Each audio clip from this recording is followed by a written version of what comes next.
Labubu was not like the others.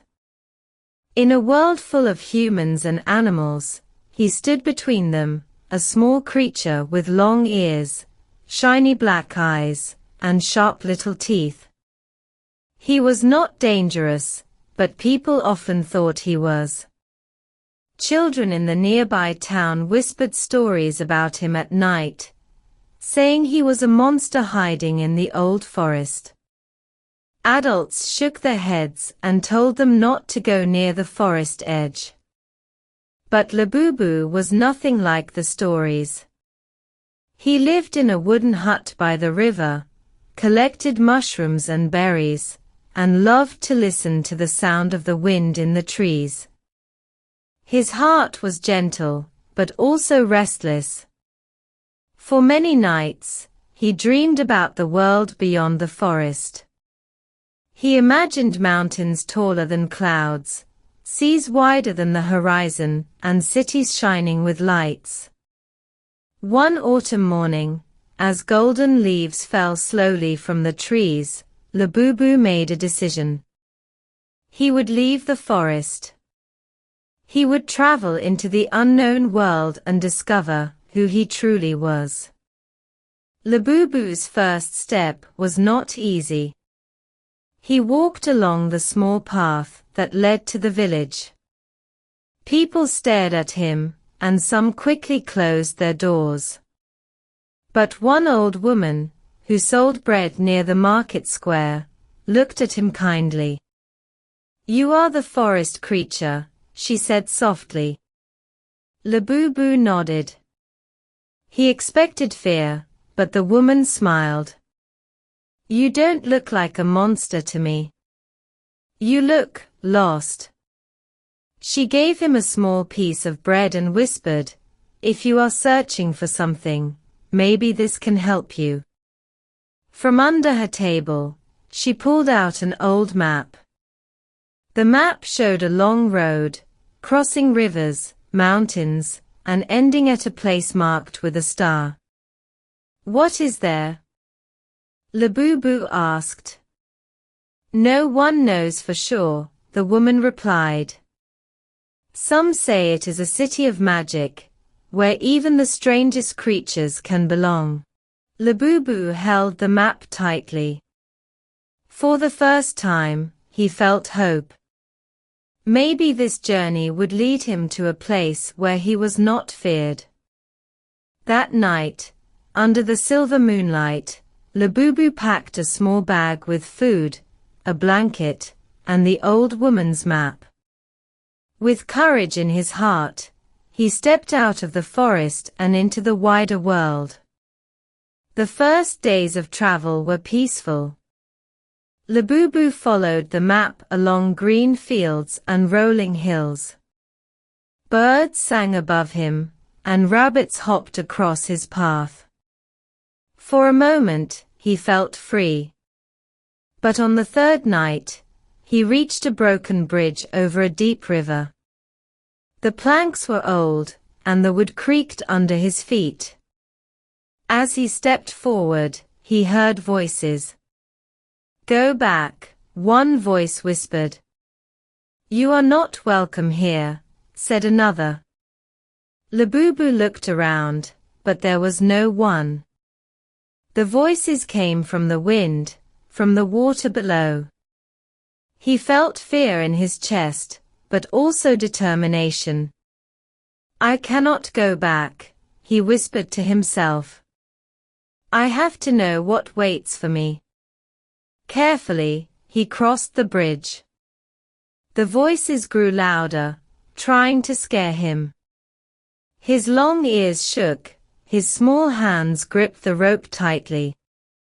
At the very last step, the wood broke behind him, falling into the river. He was safe, but the bridge was gone. There was no way back now. Labubu sat by the fire that night, shaking. Yet he also smiled. The voices had failed to stop him. His journey had truly begun. In the mountains, Labubu met his first true companions. One evening, as snow began to fall, he found a cave for shelter. Inside, he discovered two glowing eyes staring at him. He gasped, ready to run, but a soft voice said, "Don't be afraid. I am Neera."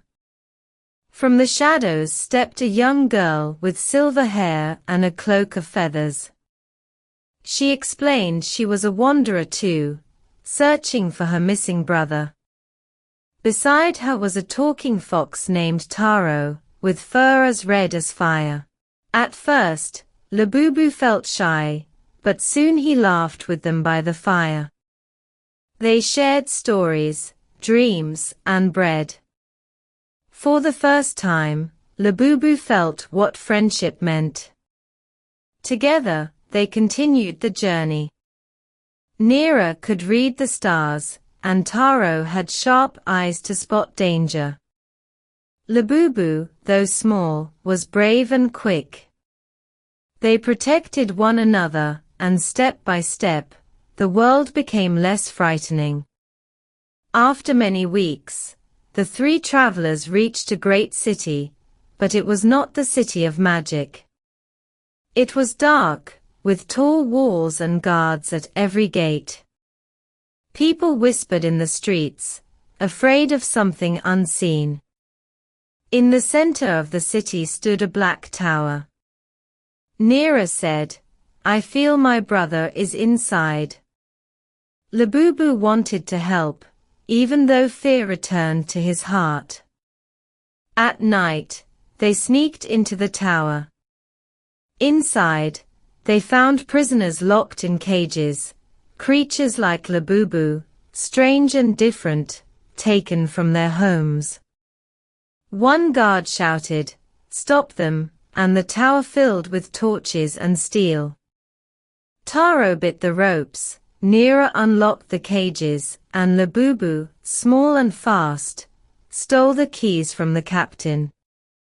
At last, they freed the prisoners, but Neera's brother was not there. She cried, but Labubu held her hand. "We will keep searching," he promised. The city of shadows burned behind them as they escaped into the night. The journey grew harder. The road climbed into high mountains, where the air was thin and storms screamed like wild beasts. Here, Labubu faced his greatest fear. One night, while Neera and Taro slept, Labubu heard the same whispering voices from the broken bridge. "You do not belong anywhere," the voices said. "Even your friends will leave you." Labubu almost believed them. He almost turned back. But then he remembered the bread from the old woman, the laughter with Neera and Taro, the prisoners he had helped free. "I am not a monster," he said aloud. His voice echoed across the mountain. "I belong to this journey." The voices vanished.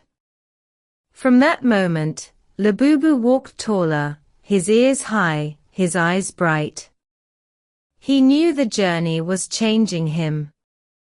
At last, after months of travel, they reached the place marked with a star on the map. It was a city of shining towers, floating bridges, and lights that danced in the air. Creatures of every kind walked in the streets, humans, animals, and others like Labubu. No one screamed. No one hid. Instead, they smiled.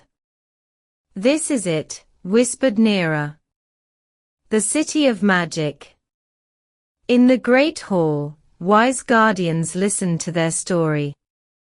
They welcomed Labubu, Neera, and Taro. They promised to help find Neera's brother and to protect those who were different. For the first time in his life, Labubu felt at home. He was not strange here. He was not feared. He was simply Labubu, the traveler, the friend, the brave heart who had crossed rivers, shadows, and mountains. Labubu stayed in the city of magic, but his journey did not end. Many new roads waited for him, many mysteries beyond the horizon. But wherever he went, he knew one truth. Home was not only a place. Home was the friends he carried in his heart, the courage he had found on the way, and the voice inside him that whispered not fear, but hope. And so, under the bright stars, Labubu smiled. His story had just begun. Thank you so much for watching this video. I hope you enjoyed it. Don't forget to share your thoughts in the comments below. Give this video a like, and subscribe to the channel so you won't miss the next one. See you in the next video.